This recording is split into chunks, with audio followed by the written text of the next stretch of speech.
This is The Secret, How to Fight Child Protective Services and Win. Let's take our call. Let's see, Eugene from California. Eugene, did you have a question for us this evening?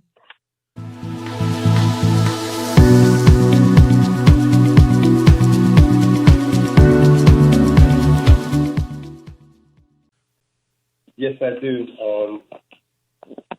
I am I'm the parent of custody. I had an open case with the Department of Children and Family Services,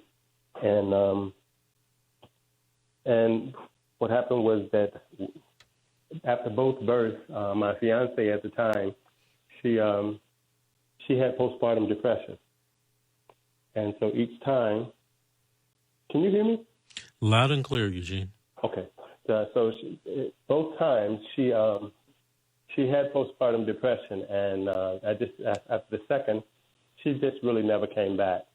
And so when she gets these episodes, these blocks, she gets frustrated. When she's overwhelmed, she gets frustrated, and she has been abusive and disciplined with my 5-year-old.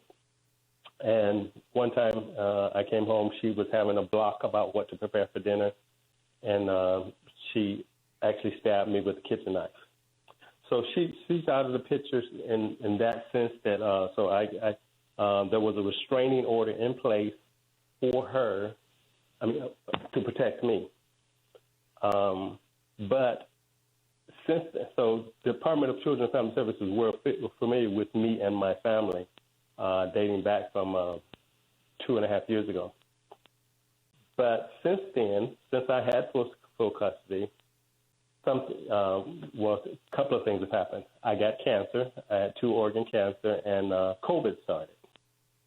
So it started making things difficult for me. I've had one cancer surgery, and I had another one coming up. But because I'm immunosuppressed, I couldn't let children, let babysitters in now that I'm on chemotherapy this year.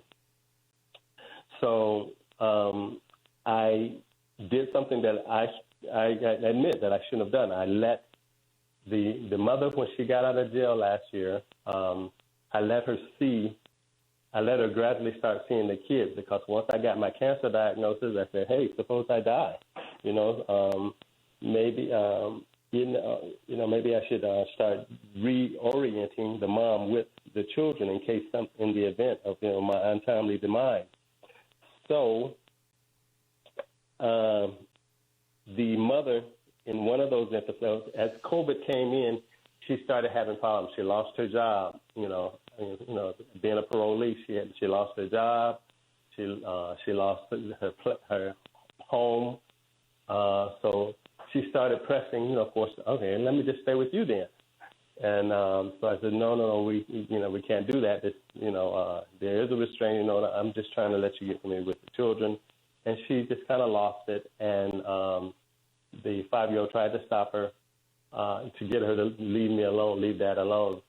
But, what happened, Eugene? What happened? She slapped the child. Okay. Did the social worker eventually take the children from you?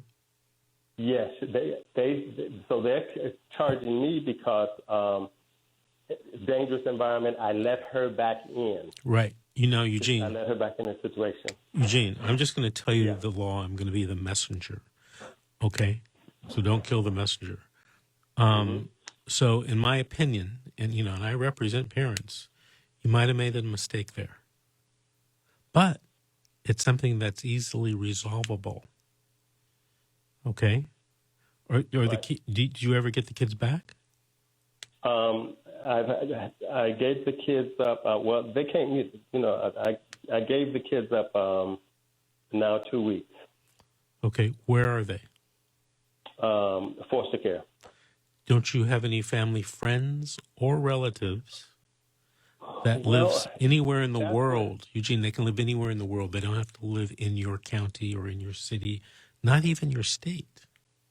Do you have any friends or relatives that can take the kids? I do have. I have an adult daughter, but the social worker intimidated her that she was inadequate, and their daughter was the one who has been helping me along with child care, nannies and stuff. But they're telling her she was inadequate. She's just 25 years old herself. She's got a job. She's got her own life, et cetera, et cetera. So they intimidated her, and which was terrible because she's just one block away from me, one city block away from me. She was convenient. If I needed anything, whatever, she was really close by. Well, Eugene, let me ask you this: have you talked with your attorney about this?